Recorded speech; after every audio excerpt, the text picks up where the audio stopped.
When you think about businesses that are selling through the roof, like aloe or skins, sure, you think about a great product, a cool brand, and brilliant marketing. But an often overlooked secret is actually the businesses behind the business, making selling, and for shoppers, buying, simple. For millions of businesses, that business is Shopify.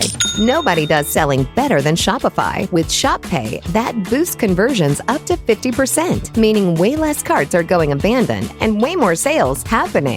So if you're into growing your business, your commerce platform better be ready to sell whatever your customers are scrolling or strolling on the web, in your store, in their feed, and everywhere in between. Businesses that sell more, sell on Shopify. Upgrade your business and get the same checkout Skins uses. Sign up for your $1 per month trial period at shopify.com/Westwood1, all lowercase. Go to shopify.com/Westwood1 to upgrade your selling today. Shopify.com/Westwood1. Thursday Night Football is on, and it's only on Prime Video. This week, the Buffalo Bills and the Houston Texans collide in an AFC showdown. Coverage begins at 7 p.m. Eastern with football's best party, TNF Tonight, presented by Verizon. Not a Prime member? Not a problem. Simply sign up for a 30-day free trial. It's the Bills and the Texans, Thursday at 7 p.m. Eastern, only on Prime Video. Restrictions apply. See Amazon.com/Amazon Prime for details.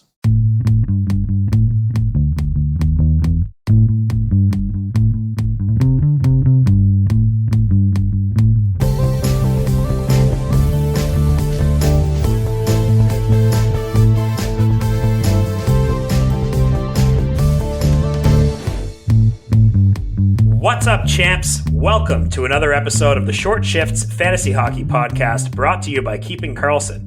I'm Ryan Downey, and joining me tonight, my pal and yours, Elizabeth. Elizabeth, how are you doing on this fine Tuesday evening? Ryan, I'm doing great. I'm so excited. We officially have our training wheels off, if you will. We've left Lewis behind this week, and it is you and me taking over the short shifts. I'm excited to see how we do. And I fully expect Lewis to be back next week with all of our commentary and updates on how we did. Yes, I can't wait to hear. I know he's out there listening right now. We're giving him a well-deserved night off.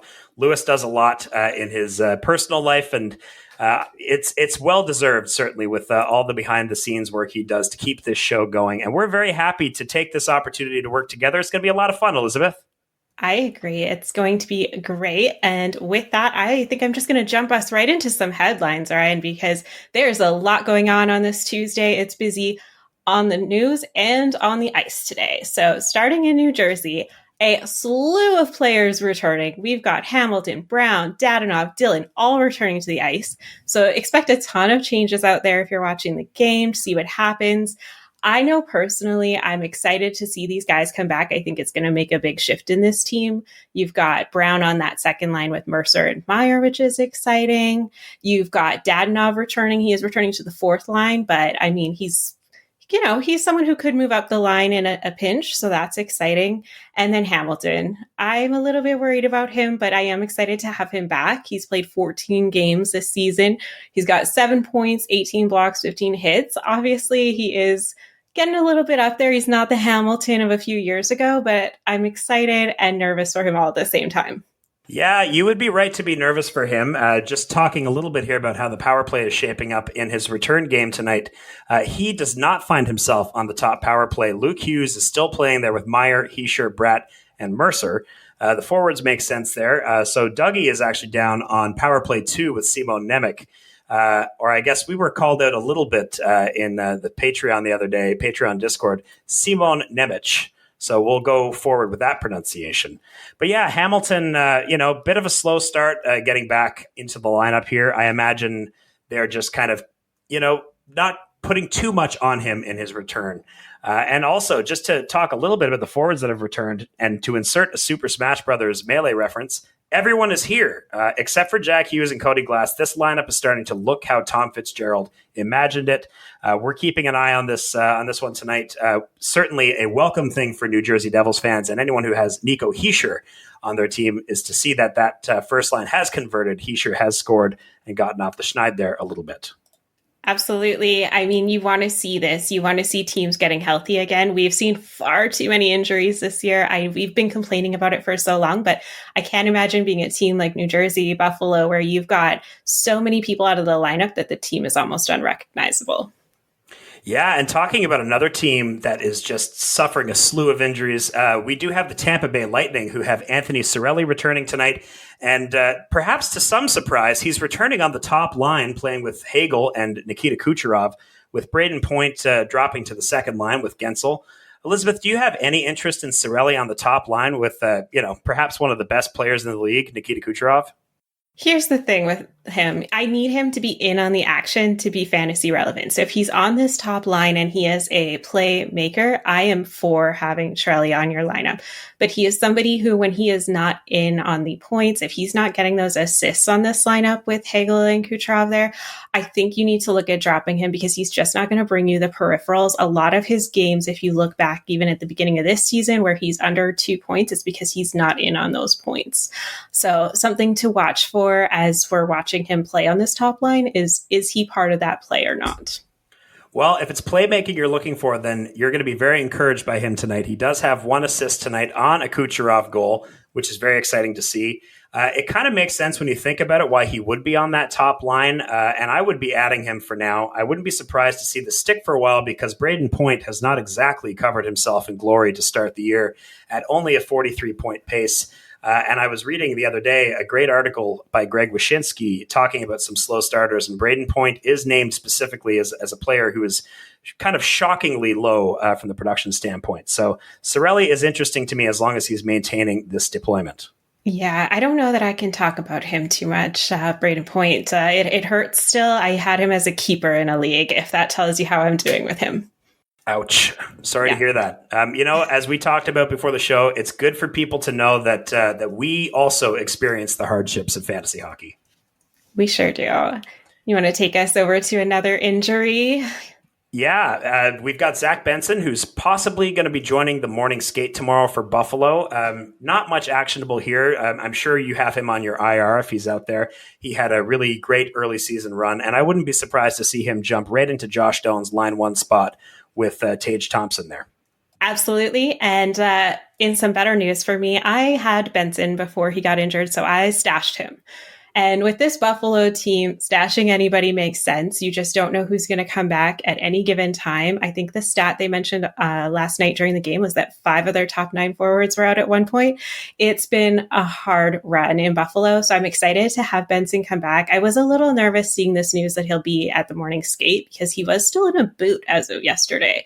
So it's just very interesting that he's already skating. I'm hoping he comes back soon. I could really use the boost.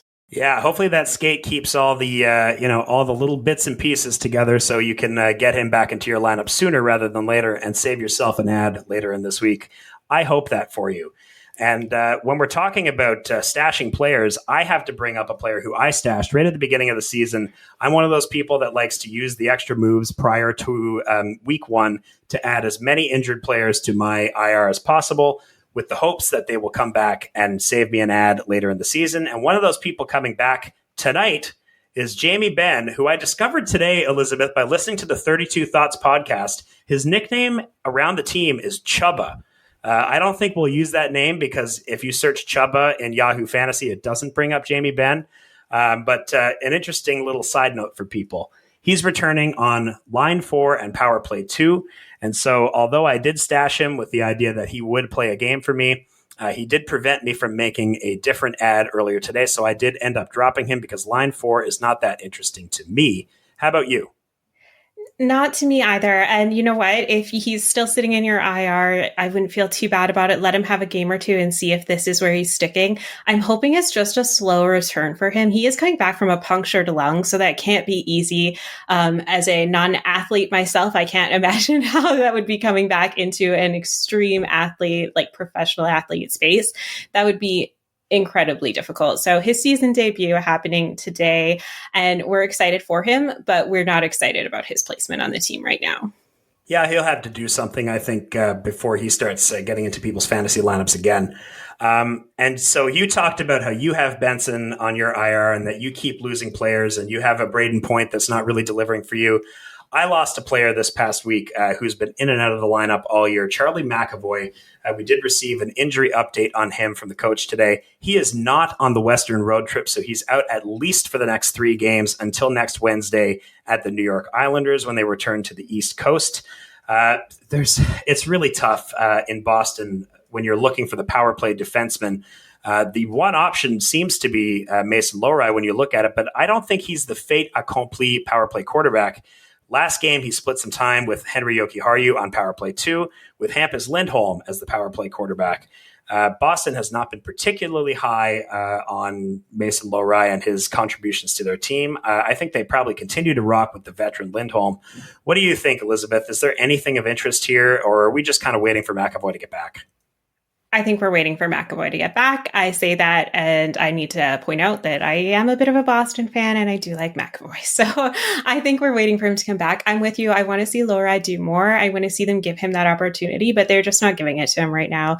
So there's just not much we can do. We have to wait until next week when he returns. And I mean, hopefully it is just the 1 week out, and he is able to return for that Wednesday game and at the Islanders. We're playing the Islanders next Wednesday. Yep. And so we'll see him on that East Coast, but he is going to miss that West Coast timeline there. But speaking of the Islanders, we should note that we have an exciting new addition to line 2. We've got Shobunov playing on line 2. Holmstrom's out sick, so keep an eye on those lines. They could change again. But I mean, it's exciting for one night. I don't know that I'm rushing out to grab him personally. What about you, Ryan? Do you think it'll stick? Yeah, I think exciting is very generous. Shabanov's agent, the check is in the mail to you, I think.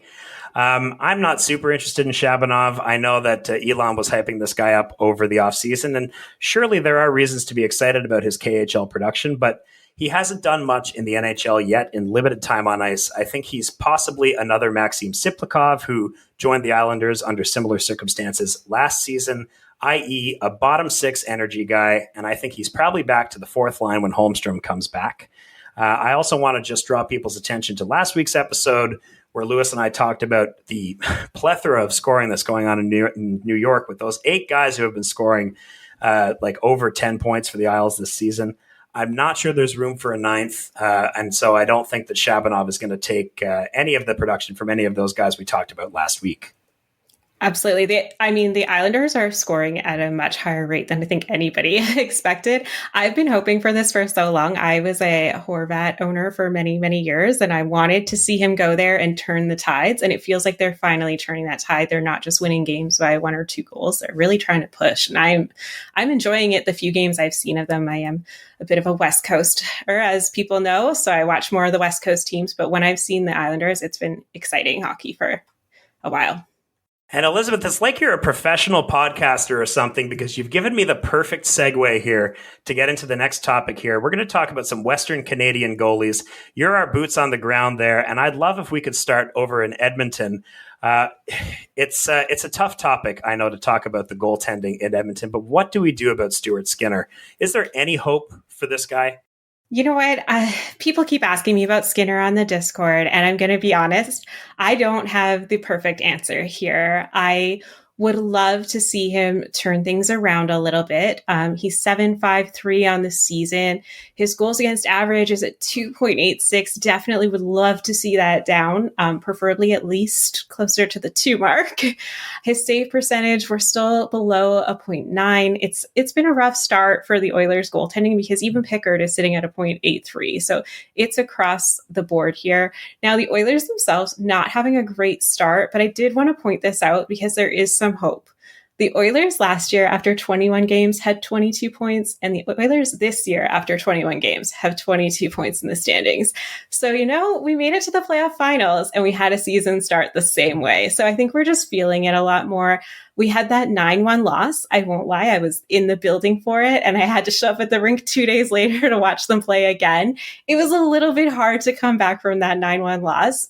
You're a fan of the sport, you love hockey, you go and you just hope it's going to get better. So I am trying to be positive, but it is so hard for a team that has historically been able to outscore their problems to have this be our goaltending and to know that we're almost expected to have at least 3 goals against every game. It's getting rough. My shining hope is that Zach Hyman is back. I'm hoping that he is going to turn the team around. I don't know how he's going to do that with the goaltending, but I'm hoping he can bring some good momentum. I appreciate the impassioned plea for your hometown team, and I'm going to give one a little bit later about Toronto. But before we move to Toronto, I do want to stay on the West Coast here. I do want to talk a little bit about the goaltending situation in Vancouver. And this is one that will be of particular interest to the people who picked up Lankinen over the weekend after the loss of Thatcher Demko. We did have a start last night from Jiri Patera, who was picked up by Vancouver over the summer. And he had a loss in his season debut on Friday, 7 goals against a depleted Florida Panthers team. The Canucks did not help him by letting 40 shots on goal, but you have to save more than 82.5% to be an NHL goalie. His expected goals against was only 3.68. You can do the math. He let in about 3.5 goals that he shouldn't have. And that's being very generous to him. Just as someone who has watched Jiri Patera for a couple of years now, he's an AHL goaltender. I think he is not to be taken seriously in the Vancouver crease. And so Lankinen will be earning his contract as the fill-in number 1 goaltender for the Canucks. Any thoughts on what's going on in Vancouver, Liz? You know, it's hard to say, but Lankinen does tend to turn it on when he needs to. I did see an interesting Reddit thread on this too of does he play better when Demko's out? And I loved that the top comment was he just plays better when he gets more chances. And I think that's a really good way to look at it. The more you're playing, the fresher you are, the more you're working with the teams. I really do think that matters. You're creating that atmosphere of team work with the defensemen. You know where they're going to be. I like that. So hopefully this works out for him. But yes, I do have to agree. He is the guy while Demko is out. And we will have to watch and see if that equates to a good fantasy start. And timing is everything when you're in net, just like you say. And Lankinen certainly picks his times when he's going to be elite. He's been better at 5-on-5 than on the penalty kill, for example. He's one of the better even strength options in the league. Vancouver's penalty kill with Patera in net last night, they did their best, but still let in 2 goals on 6 power play opportunities. The Canucks definitely deserved a better result at 5-on-5 than Patera gave them, and I think the Canucks definitely have a better chance at winning if Lankinen was in net yesterday. And that's what you need to know about the Canucks crease for right now. But there's another team in the Pacific that's going to have some movement within the goaltending crease. Why don't you tell us about what's going on in Seattle? Absolutely great news for our Seattle Kraken fans. Joey Daccord returning to the net tonight. I'm excited for them. His stats on the season are good. Okay, they're not great, but they're good. We've got 6-2-3 on the season. He, like Skinner, 0.894. We'd like to see him a little higher if we could. His goals against average is surprisingly high. It was 2.99. I was shocked by this, but I feel like Seattle is doing a little bit better of a job at outweighing those goals against those losses and really capitalizing with their offense. And I think that's something that we don't talk a lot about with Seattle because from a fantasy perspective, we tend to say that the lines are all getting similar times. It can be a little bit boring, but I'm excited for this. I did grab Daccord in a league, so hoping for that win. That's great. And yeah, Matt Murray has gone back to the IR. He's going to be injured for several weeks. And so it's almost like nothing happened, except we did have to watch Matt Murray play in the NHL again. Speaking of former Toronto Maple Leafs great Matt Murray, it's now time for me to make my impassioned plea, and I'll try not to wax too poetic about the Toronto Maple Leafs and how horribly they've played this season. But I will say the bright spot for them is that Joseph Woll has returned over the weekend. And he likely will give you 2 games played this week against Seattle today and Montreal. So he's certainly not the worst tandem goalie option. They do have a game on Thursday. You can watch to see if Stolarz returns or if Hildeby makes an appearance. But this is one of those situations where you're going to have to watch the pattern for which goalie to add at any given time. But to me, they aren't locks on any fantasy roster while Toronto is this bad.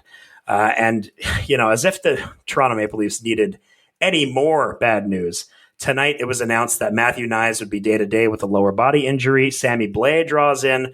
Probably found out around 6 p.m. that he'd be playing, so he's on the third line with Bobby McMahon moving up to the second line. That makes the top power play Nylander, Tavares, and Riley, joined by Easton Cowan and Calle Jarnkrok. I watched a little bit of what was going on there in the first period. Cowan looked okay. Jarnkrok had a really good opportunity in front of the net. Some interesting options there. Maybe if Easton Cowan is out there, you could try and grab him. But otherwise, there's really not much to write home about in Toronto. There was a pretty well-attended press conference this morning from Craig Berube and Brad Treliving, where Treliving called the team out, said that they were vanilla and not playing to their identity. And looking at this lineup, I can't disagree with him. They pretty much have 1 second line and 3 fourth lines. And I know that they have a lot of injuries. I guess we'll see how it works out for them. Right before we started recording, they were tied at 2 with St. Louis. We do have a couple of other players to talk about in Toronto. Jacob Quillen makes his season debut on the third line. 14 points in 14 games at the Marlies. I wouldn't necessarily recommend him, but he's definitely been productive down in the AHL. The big story with them is that all 3 natural centers that are not Jonathan Tavares are out. So JT will be relied upon to take every important faceoff. He'll play in every situation, probably even on the penalty kill. I would expect 23 to 25 minutes from the veteran center tonight. And if anything can sum up the Toronto Maple Leafs season thus far, it's the opening goal for St. Louis this morning with this evening, I should say, with William Nylander scoring on his own net. My guy McCabe from last week got that one back pretty quick, but there's not a whole lot to be excited about in Toronto.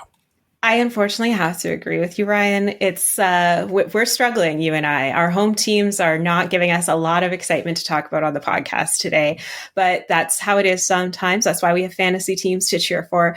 These Toronto shakeups need to happen. I think they're the only way they're going to do anything exciting this season is with some shakeups. They're going to need to try out some new lines. Hopefully you start getting some of these injured players back soon and we see a shift. But right now, Toronto is not my favorite team to stream from, I'll say. I was talking with Edward Swan a little bit about this, a fellow Leafs fan, and he said that this might be an Addison Barger situation if you think about the Blue Jays and the minor league player coming up and being a star. I'm not so positive, but let's see how it all turns out. A bit of a long shift to start our show here. You're listening to Short Shifts. The NBA season tips off, and so does DraftKings' newest fantasy game. DraftKings Pick 6 is the easiest way to play for big wins, with every possession giving you a shot at real money. Here's how to play. Just pick more or less on 2 or more stats and unlock the upside every game brings. Pick 6 is available in Texas, California, Missouri, and more. New DraftKings customers get $50 in bonus picks with just a $5 entry on your first pick set. Don't just watch basketball. Cash in! Download the DraftKings Pick 6 app now and use code THPN. That's code THPN. Play just $5, get $50 in Pick 6 bonus picks. Make the call, ride the upside in partnership with DraftKings Pick 6. The crown is yours. Gambling problem? Call 1-800-GAMBLER. Help is available for problem gambling. Call 888-789-7777 or visit ccpg.org. In Connecticut, must be 18 plus. Age and eligibility restrictions vary by jurisdiction. Pick 6 not available everywhere, including New York and Ontario. Void where prohibited. 1 per new customer. Bonus awarded as non-withdrawable Pick 6 bonus picks that expire in 14 days. Limited time offer. See terms at pick6.draftkings.com/promos. The holidays are here, and that means it's the most wonderful time of the year to save with Rakuten. Rakuten, use them to stack cash back at your favorite stores on top of holiday sales. That's saving on savings. With Rakuten, you can get cash back on gifts for everyone on your list. From toys for the kids to kitchen gear for the person who loves to cook to electronics for everyone. You can even save on something for yourself. Just shop the stores you love and cash back is automatically added to your account. And you can choose to get paid via Interac, e-transfer, PayPal, or check. Join for free today and get a new member bonus after minimum qualifying purchases. Just go to Rakuten.ca, download the app, or install the browser extension. That's Rakuten. Spells Rakuten. Terms and conditions apply. This episode brought to you by Progressive Insurance. Do you ever find yourself playing the budgeting game? Shifting a little money here, a little there, and hoping it all works out? Well, with the Name Your Price tool from Progressive, you can get a better budgeter and potentially lower your insurance bill too. You tell Progressive what you want to pay for car insurance, and they'll help find you options within your budget. Try it today at Progressive.com. Progressive Casualty Insurance Company and Affiliates. Price and coverage match limited by state law. Not available in all states.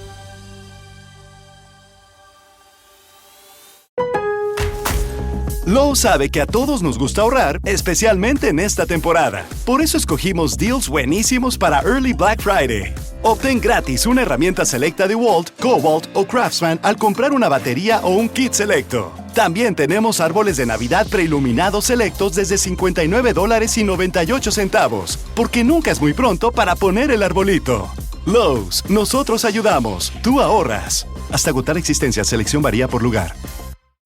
Welcome back, champs. We are back for some cold streaks because what would a short shift show be without some cold streaks, but also some accountability. We talked about Monahan the other week. Well, I didn't because I wasn't here, so I can't be blamed for once. And I have to say, I'm not sure that we had the right take on Monahan. I still have him. I'm one of the people struggling to drop him. But last week, he only had 2 assists and he had almost 2 cardio sessions. So we have to think about this. Is it time to drop Monahan? I want him to do well. I so want him to do well. I have these high expectations for him in Columbus. I view him as a leader there. So I keep thinking it's going to turn around. And it's not turning around, guys. I'm just not seeing the turnaround. I think you have my permission to drop him now. But I am going to say I'm probably keeping him. I have him in a very deep Cats league. So even on those cardio cupful sessions, I was still getting a little bit from him. Not enough that I'm in love with him and going to sing his praises today, but I can still hope for a bounce back, at least until I get some injured players back. We're nothing if not accountable. I want to really take the accountability here. I said that I would be keeping Sean Monahan last week and through the week, certainly just to see how that would work out. Like you mentioned, 2 assists last week, 2 basically cardio sessions. And if we are podcasters of our word, we would probably say to drop him. And so I think he's definitely on my cut line. Like you, I have some injuries that I'm dealing with and some, less than desirable players in my roster already. But there's definitely some reasons to drop him beyond his production. With the busy days over the next 2 weeks, you probably will only get 2 games out of him if he's truly the bottom of your roster. And his schedule into December isn't great either, with lots of busy days and not a whole lot of surplus value. So he's definitely on my cut line as soon as some of my players come back. And while we're being accountable, only one Nashville Predator should still be on your roster, and that's Filip Forsberg. You're welcome. We do have Roman Josi, obviously, on IR, so he doesn't count. But, in a week where they only have 1 game, you can't really afford to be wasting a roster spot on the Nashville Predators as a whole. Any interest in any Predators not named Filip Forsberg, Elizabeth? I have to say this for the people out there who are like me and in leagues that have goalie start requirements. I still have Saros. You have my permission to keep him if you are in a league with goalie starts because he is still getting the starts. I don't promise they will be good starts because last week, if you look at Saros' stats in Cupful, he got a total of 0 points. His average was 0 points, I should say. He was a negative 5.4. He had a 6.3 night and a 0.09 night. It was not good. 2 of those games were overseas games, so I know I'm going to get some people telling me he, jet lag, this and that, but I just can't buy into that. It wasn't great starts, and we need to see a little bit more from him if you're going to keep him in a points league. But if you're keeping him somewhere where you need those goalie starts, he's still getting them. I did look at this and found this to be really interesting, but Marchessault, Bunting, Evangelista, Holla, and Wood were all dropped in my Cupful League and are all available to be claimed tomorrow or Thursday if anybody's interested. So it was a big drop in the Nashville teams recently, and I noticed our Stamkos holder was still holding out hope. I give them full permission to drop him. I promise I'm not going to pick him up, T4 Williams. You have my permission to drop. I don't think it's going to get better anymore. And just before the show started, our Ryan O'Reilly owner dropped him. So, people are understanding that this Nashville team is just not producing on a fantasy level right now. Yeah, I would find it hard to hold Saros. My waiver wire in Tier 2 San Jose is barren of goalies, so I would probably hold him because he's a starter, but it's just so hard with that kind of production and with this, break between the games to justify holding a guy like that. Yes, only if you need starts, guys. That is my caveat to Saros right now. So we've been having a lot of fun with our closing segments on Tuesday, and we wanted to keep that fun little tradition that we've done for 2 whole weeks now going. And last year, Ryan and we were the rookies of the Short Shifts crew. I'm sure some of our co-hosts will tell us we still are, and that's fine. So we thought we'd have a little fun and do a little rookie chat today. I also think that Ryan suggested this so he could see how badly I mispronounce some of these names. So that'll be fun. But we have Ryan here, and he's always scouting the latest talent. He is looking way into the future, whereas I am usually like, who's hot right now? So I'm excited to pick his brain, and I hope that you guys enjoy this fun little segment we came up with. So why don't you start us off with someone whose name I am absolutely going to mispronounce over here with the Boston Bruins, Marat Khusnutdinov. I can't even get it out. Khusnutdinov.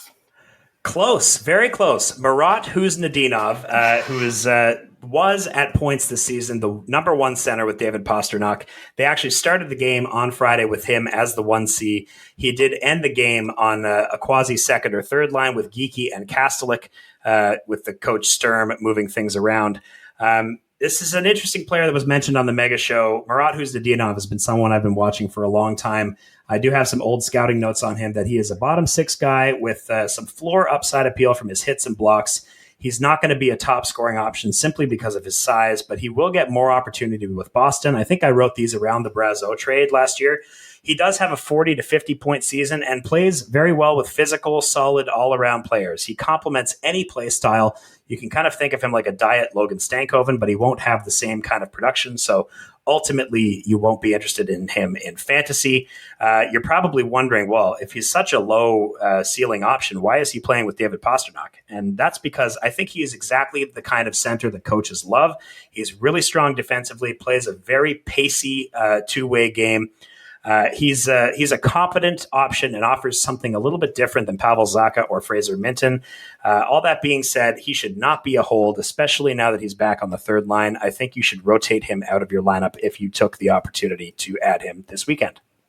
This was exciting for me. I was taking a look at this, hoping like maybe we could keep him in some bangers leagues. It wasn't quite there, but I did look back at some stats because I did not remember him playing for Minnesota last year. I don't know if other people do, but I don't.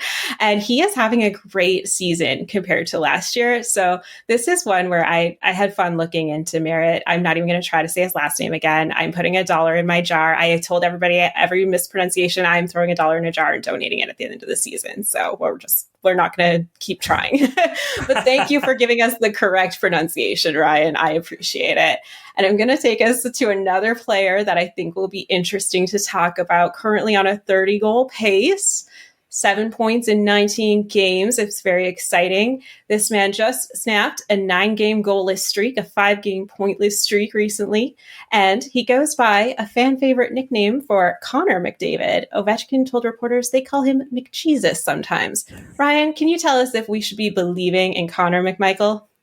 Yeah, much easier name to pronounce this time. And another slight center who's starting to make his mark on the league. He's sticking as the right winger right now on the first line with Ovechkin and Strome, so he's got a lot of interest from me. I'll just share a little bit on him, that he has great hockey sense, knows how to play the game, certainly, and that he might need a little bit of time to get going. That's what I wrote about him a few years ago, and it did take a few years. People know that he was brought into the league early, played most of a full season, and then went back to the AHL to play most of a full season back in that league. His hockey sense was impressive enough to get him into the lineup, but his physical tools were not yet fully developed. He did come back in 2023 and has been steadily climbing in production year over year, shooting more and more, pointing more and more, and was nearly a 60-point guy last season. He spent most of his time this year on the second line with Tom Wilson and Alexei Protas, and with those two guys' skill sets, he can get a little bit lost. Protas is the puck transporter usually on that line, which is another skill of McMichael's, along with playmaking. Playing with Strome should get him off the boards and into the scoring area more often. He'll get the more puck more in transition, and he should get going more offensively to get back to that 60-point pace with potential for more as long as he stays on the first line. And it looks like the Washington first line dominated last night. They certainly killed the opposing competition in Corsi, so they should keep this together for now. I think you can think of him like a Ben Kindle, or rather you can think of Ben Kindle like Connor McMichael. They're very similar players, and I wouldn't be surprised to see a similar trajectory for Kindle over the next couple of years. You know what was supposed to be a slow season for Washington, I feel like it's really just letting some of these younger stars shine. I think we're seeing McMichael, Strome, Protas. You know, they've had their moments this year where we're going, hey, that Washington team, they are still interesting, and that's always fun. All right. We're talking rookies. They're making me feel old. They're young. This next player was named Junior Player of the Year in the Swedish Ice Hockey League just last season after he led all under 21-year-old players in the league in goals and points, tied for the most assists. Tell us about the Elite Prospects Award winner, Axel Sandin-Pelikka. Great pronunciation there. That is exactly how you do that. And Sandin-Pelikka is starting to make his mark in the NHL. He's on the top power play now with Dylan Larkin, Lucas Raymond, Alex DeBrincat, and Patrick Kane. You can add him, I think, to the list of interesting young power play guys like Artyom Levshunov in Chicago and Zeev Buyum in Minnesota. I think if I were to rank my interest in these guys, it'd probably be Levshunov first with 5 points in 5 games, and then ASP, who's had a great game tonight with 1 assist so far, not on the power play, but still relevant to mention. Interesting to note that Bouillon was shuffled off of power play 1 at the end of the first period the other day for Brock Faber. So we continue to wait for the Bouillon ascension. All right. Hopefully it's coming soon. We don't want to wait too long. I know there are many people holding him. All right. This next guy signed a 2-year extension with his team less than 48 hours after scoring his first NHL overtime winner. Tell us about Gavin Brindley. Yeah, I feel like we're talking a lot about these sub-6 foot forwards right now. These are the guys who usually they get drafted a little bit later. They don't really get the belief from coaching staffs just because of their size, which is really unfair. I kind of feel like the carnival barker saying, you must be this tall to play in the NHL. You must be this tall to ride. But I would be going on the ride with Gavin Brindley. What I really like about him, he's playing line 2 and power play 2 while Valeri Nichushkin is out week to week here, and we shouldn't expect to see him back anytime soon. Brindley keeps shooting, which I like. I love the shots. Like Brian said on the Sunday Mega Show, I'd be interested to see what he does as his time on ice continues to climb. It would be very surprising for him to break out here, despite the good roster spot, given some of his production in pro up to this point. But I really like the shots, and I'm hoping that he just, is inspired by watching Nathan MacKinnon do his thing every week. I think it's one of the players who you can sort of get excited for and expect a little bit more in the next few years for sure. Coach Jared Bednar even said about him, I think he can be a top 6 forward. So you're already seeing that coaching staff buy in and see what kind of play this is going to be. And you never know. But when you've got that extra backing and you've got these public statements, I always feel like it's a little bit extra and a little something on top of the cherry on the ice cream, if you will. All right. This next guy is currently sporting a black eye and stitches and was recently quoted as saying, we need to continue to win and improve our game for playoffs, which I just love. We're manifesting a playoffs run, and I like that. So take us over to Danila Yurov. Yeah, it's maybe a bit of wishful thinking with how Minnesota's been playing so far this season, but good on Danila Yurov for stepping up for his team. He is centering Kirill Kaprizov and Matt Zuccarello. He's yet another option on the rotating center carousel that started rotating when Marco Rossi went out with injury, and now Ryan Hartman is out with injury as well. And I think Brian said on the Mega Show that Yurov was a tasty option for you if you're looking this week. And I got to say, I don't disagree with him. He's a pretty good stream this week with games Wednesday, Friday, and Sunday. But I'm kind of thinking about him like I think about Marat Khusnutdinov, that his floor is that of a top 9 guy with not a super high ceiling. And I do have to say just a little apology to my fantasy hockey life compatriot, Jesse Severe, if he's listening. He's a huge Yurov fan. I think he's good for a stream this week, but he probably won't be a hold for you. Absolutely. And that is so many of these rookie players that we're talking about. Watch them, pick them up on the hot streak, let them go on a cold streak. They're rookies. It's kind of what you expect. They're getting their footing. So don't be surprised if that happens. And this next guy has an interesting quote from Dauber. They call him a well-rounded offensive threat with great hands and shooting ability, displaying creativity and intelligence in his offensive attack, which I just loved and didn't think I could write any better than that. So loving that. And I'm going to ask you, Ryan, what do you think about Dalibor Dvorsky? Yeah, Dvorsky, I would say that that's accurate from Dauber. I do think he's a great offensive player. Great offensive players produce on the power play. And, as I'm saying that, he had a power play goal tonight against the Leafs. So that's exciting for him. I think, though, this early in Dalibor Dvorsky's career, that he is one of those guys you just kind of stream in and hope for the best. I know people probably added him because he is a high pedigree guy playing with Jordan Kyrou on the second line. But I don't think he's the kind of player that can be a regular top 6 option. I think rather he's more, your third line center who can put in a couple of goals. Maybe he's a 20-goal guy. Very exciting young offensive talent, especially if he gets some power play time. But, he did score against the Leafs. And if you want my opinion on that, I direct you to listen again to our Leafs roster segment earlier in the episode. There's, the competition's rather soft, let's say. We won't go down that road again with you tonight, Ryan. We'll let you take a break from that Leafs chatter, if you will. I want to thank everybody for joining us for our first ever rookie takeover show, if you will, and our rookie segment.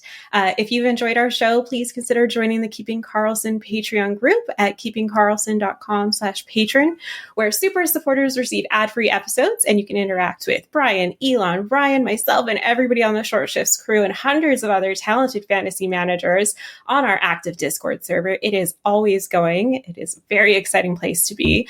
Also, check out GameDayTweets.com to get all the best info from Twitter without having to go over to that place for your information, including team by team and searchable tweets by player name.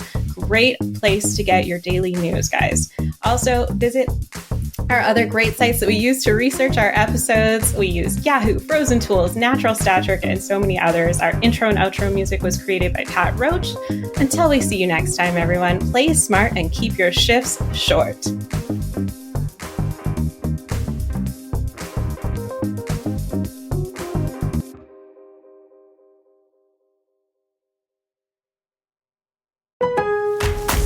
¿Buscas las ofertas de Early Black Friday en Lowe's? Estás justo a tiempo. Ahorra hasta 50% en electrodomésticos selectos y hasta 25% extra en combos de electrodomésticos selectos. ¿Estás pensando ya en poner luces navideñas? Aprovecha ahorros de hasta 50% en escaleras selectas. Precios de Black Friday sin las filas de Black Friday. Lowe's, nosotros ayudamos, tú ahorras. Válido hasta el 11/19. Selección varía por tienda, solo en tiendas selectas hasta agotar existencias. Detalles en Lowe's.com.